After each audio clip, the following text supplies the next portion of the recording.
In 1941, Joseph Kennedy had his 23-year-old daughter's brain carved apart while she was awake, reciting poetry, until she went silent forever. This isn't a story about a monster getting away with it. Rosemary Kennedy was born September 13, 1918, the third of Joe and Rose Kennedy's 9 children, and from the start, the one who disrupted her father's choreography. Her teachers in Brookline noticed early.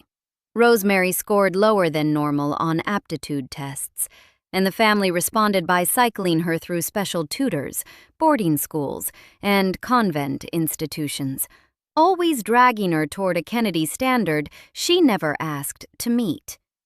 But the Kennedy mythology has relentlessly distorted one critical fact: the degree of Rosemary's actual impairment. Her diaries told a different story entirely.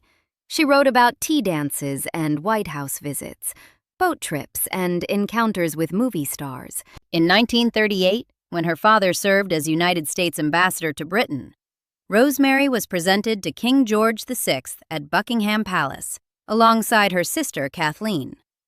A contemporary account described Miss Rosemary Kennedy arriving in a picture dress of white tulle embroidered with silver paillettes. She curtsied before the sovereign of the British Empire, moved through state functions, danced at diplomatic receptions, and held her own among the highest social strata of 2 nations. A woman too impaired to function doesn't get presented at the court of St. James's. Rosemary did, and she carried herself with a visibility that would prove fatal. Eunice Kennedy Shriver later recalled that within the family, "We all had the feeling about Rosemary, a half-finished sentiment that exposed the helplessness the siblings experienced around their father's decisions. Their feelings didn't register in the patriarch's calculus." Joe Kennedy operated on a principle he never disguised. Every person in his orbit existed to serve a function, and anyone who couldn't be controlled had to be dealt with. He had spent every year of his adult life eliminating problems. From the Irish wards of East Boston, he clawed into the highest corridors of American power through Wall Street speculation, Hollywood deal-making, and liquor distribution of questionable legal provenance during Prohibition. His affair with actress Gloria Swanson was so brazen, he once brought her on a transatlantic crossing while Rose occupied a nearby cabin, either oblivious or practicing the kind of silence that would become the family's mother tongue. By 1941, Joe had secured and lost the ambassadorship to Britain, and all his remaining political ambitions lived in his sons. Joseph Jr. would enter politics first, then Jack, then Bobby, then Teddy, each one a weapon aimed at the Oval Office. 9 children, all performing assigned roles in the Kennedy production. 8 of them hit their marks. Then Rosemary started breaking rules. After the family's return from London, Joe's ambassadorship having collapsed amid accusations of Nazi sympathies and defeatist statements about Britain's war prospects, she was placed in a convent school. She refused to stay. Reports describe her sneaking out at night to meet men in taverns. The family characterized these episodes as mood swings and tantrums, language that conveniently pathologized what might have been the resistance of a 23-year-old woman imprisoned in a religious institution against her will and determined to fight back. Her outspoken nature terrified her father.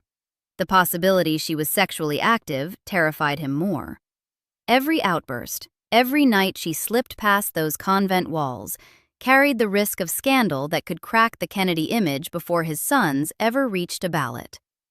Dr. James Watts, the neurosurgeon who would ultimately hold the blade, later admitted something that demolishes the family's justification entirely. He didn't believe Rosemary suffered from mental retardation at all. Watts diagnosed depression. In 1941, a depressed young woman from a powerful family was a problem with many available solutions. Therapy was available. Other living arrangements could have been tried. Patience was always an option. Joe Kennedy chose the one path that was permanent, irreversible, and guaranteed to eliminate the problem at its root. He chose silence. The man who sold him that silence was Dr. Walter Freeman, a neurologist with no surgical credentials who had transformed himself into America's foremost evangelist for the prefrontal lobotomy. Freeman traveled the country, promoting the procedure with the fervor of a revival preacher, promising it could cure schizophrenia, anxiety, moodiness, and any other form of female inconvenience that crossed his operating table. Medical opinion was deeply divided on lobotomy even then. A significant number of physicians regarded the procedure as experimental at best, barbaric at worst. Freeman recruited Watts, a trained neurosurgeon at George Washington University, to do the actual cutting while he supervised the production. Joe Kennedy wasn't a desperate father persuaded by trusted doctors. He was a customer, shopping for a permanent fix, and Freeman was eager to close the sale. In November 1941, Rosemary was brought to George Washington University Hospital in Washington, D.C. She was 23 years old. They kept her conscious, fully awake. The surgical team strapped her to the operating table, shaved her head, and positioned drapes to block her line of sight. But her hearing remained sharp, her sense of touch intact, her mind alert enough that the doctors required her active participation in what came next. She could feel the pressure of hands on her skull and hear the clinical language of men preparing to take her apart. Watts drilled 2 burr holes through the bone of Rosemary's skull. Through those openings, he inserted a spatula-like instrument. Witnesses and biographers have compared it to a butter knife, and began swinging it in an arc, back and forth, severing the white matter connections of her prefrontal cortex. The monitoring method was as primitive as the tool. Rosemary was ordered to recite poems while they cut, then to sing God Bless America, then to count backward from 100. Each task served as a live measurement of how much brain the blade had already claimed. As long as her voice held steady, Watts swung the instrument again. Poems started to fragment. Melody broke into disconnected notes. Numbers came slower, tripped over themselves, dissolved into syllables that no longer carried meaning. Her voice, the only instrument the surgical team was using to gauge when they'd gone far enough, was failing. Watts kept cutting. Through the stumbling words, through the growing incoherence, through the silence that was swallowing her sentence by sentence, he kept swinging that blade. He stopped only when there was nothing left to measure, because the measuring device itself had been destroyed. Rosemary went silent. She would stay that way for 63 years. Damage was immediate, total, and permanent. The operation obliterated her mental capacity, reducing her to the cognitive level of a 2-year-old child. Incontinent, her left arm curled inward and would remain frozen that way for the rest of her life, her gait destroyed beyond any possibility of rehabilitation. The diary entries she had once filled with observations about dances and kings, the words, the personality, the woman who animated those pages, erased as completely as if they had never existed. Rosemary Kennedy was 23 when her father purchased her silence. She would live to 86, 63 years of sentence, imposed without trial, without consent, without appeal. What followed the operating room was a cover-up so disciplined it functioned for decades as one of the most effective acts of witness suppression in American public life. Rosemary was transferred to St. Coletta School in Jefferson, Wisconsin, a continent's width from Hyannisport, invisible to cameras, beyond the reach of any journalist who might ask about the missing Kennedy sister. The family told outsiders she was teaching in Wisconsin, or that she'd become reclusive, or they stopped saying her name entirely. A Kennedy family associate would later describe the solution of Rosemary's problem as a major factor in the ability of all the Kennedys to maintain their public image, a euphemism so clinical it reveals everything about how this family processed what it had done. They didn't grieve for Rosemary. They filed her. Accounts differ on how often the Kennedy siblings visited Rosemary at St. Coletta. Some reports indicate only Ted and Eunice traveled to Wisconsin with any regularity. Others suggest the visits were more frequent. Beyond dispute is that Rosemary was erased from the family's public narrative for decades. The sister, no one discussed. The name absent from every gathering. The chair never set at the holiday table. Rose Fitzgerald Kennedy has been shielded from judgment for decades by a convenient fiction. The Catholic matriarch kept in the dark, powerless to prevent what happened. Evidence demolishes this entirely. Rose knew about the lobotomy beforehand. She discussed the proposed procedure with her daughter Kathleen, referred to in some accounts as Kit or Kick, before it took place. And Kathleen, barely out of her teens, possessing less life experience than anyone at the decision-making table, had the moral clarity to say what her parents refused to hear. She strongly advised against it. Rosemary's own sister looked at the plan to carve apart her sibling's brain and spoke the word that needed speaking. Rose heard that warning from her own child. She let the surgery proceed. Then she vanished from Rosemary's life. By multiple accounts, Rose didn't visit her daughter at St. Coletta for 20 years, through the 1940s, the 1950s, into the early 1960s, through wartime and peacetime, through JFK's congressional races and his Senate victory and his inauguration. Rosemary sat inside institutional walls, and the woman who gave birth to her didn't come. Rose spent those decades constructing her public image as a stoic matriarch who bore tragedy with impossible grace. She gave interviews, attended ceremonies, crafted a memoir. And the truth about what was done to Rosemary, what Rose permitted, never surfaced in a form that could hold her accountable. She may not have held the spatula, but she held the door open and then walked away from her daughter for 2 decades. Some historians have wondered what Rosemary knew that her father couldn't allow her to speak. She had been present at the highest levels of diplomatic society during Joe's ambassadorship, the same ambassadorship that collapsed amid accusations of Nazi sympathies. She had lived in a household where Gloria Swanson came and went like she owned the place, where political deals were brokered over breakfast, where the boundary between legitimate fortune and Prohibition-era profiteering dissolved into nothing. Rosemary was outspoken by nature and impulsive by temperament, and she'd spent years in rooms where conversations happened that Joe Kennedy would never have wanted repeated.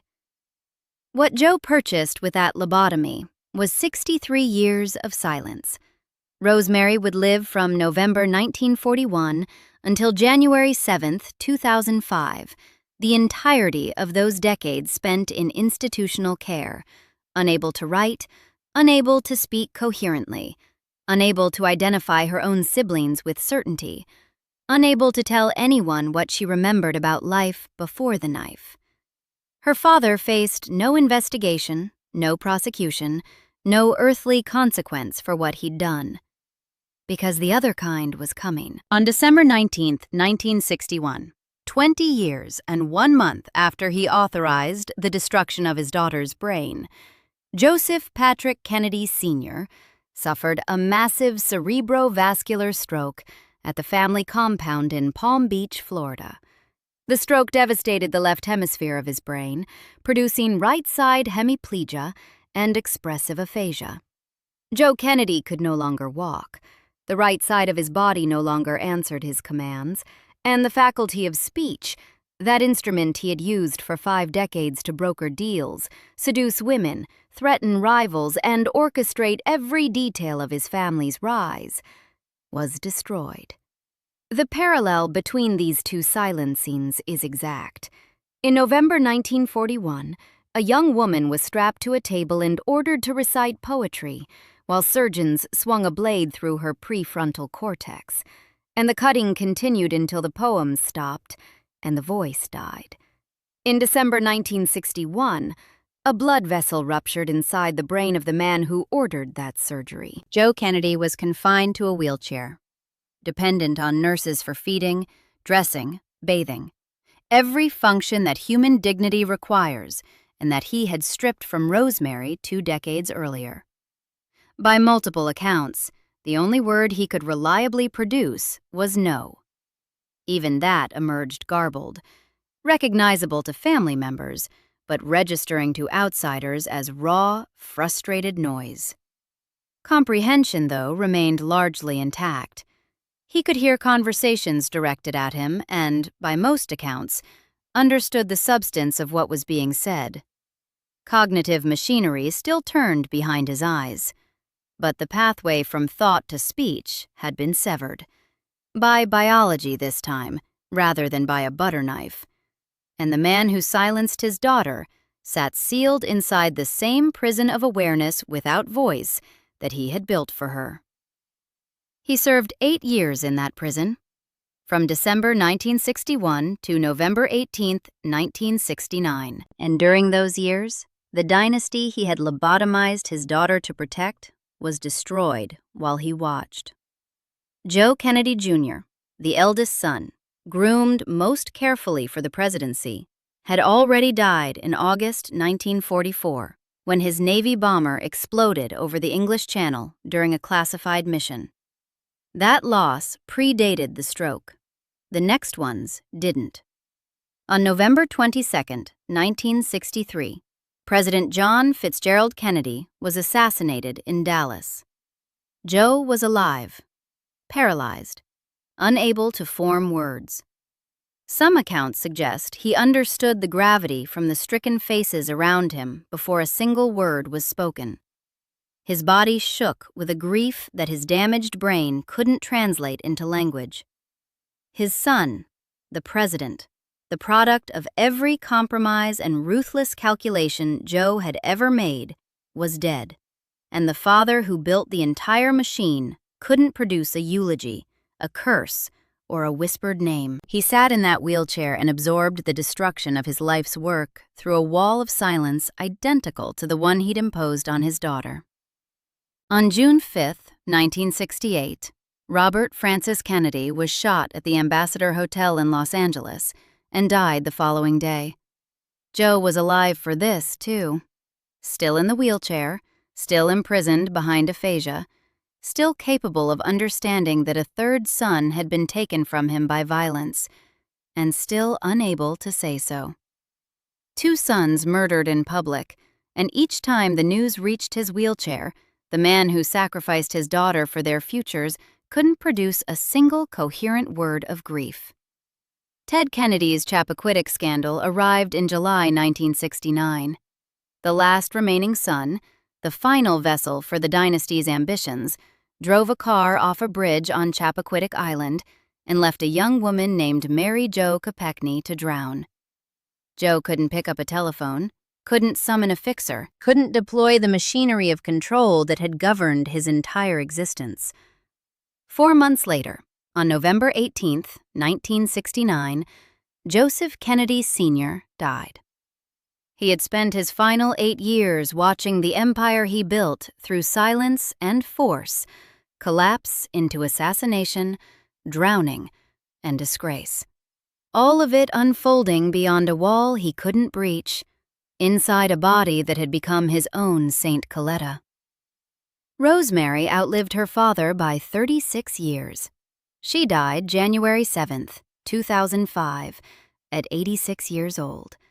For 63 of those years, she existed inside the silence her father purchased, a mind diminished, a voice extinguished, a woman living entirely within institutional walls while the world outside invented television, watched men walk on the moon, saw the Berlin Wall crumble, and buried president after president. Joe served 8 years. Rosemary served 63. The terms were identical.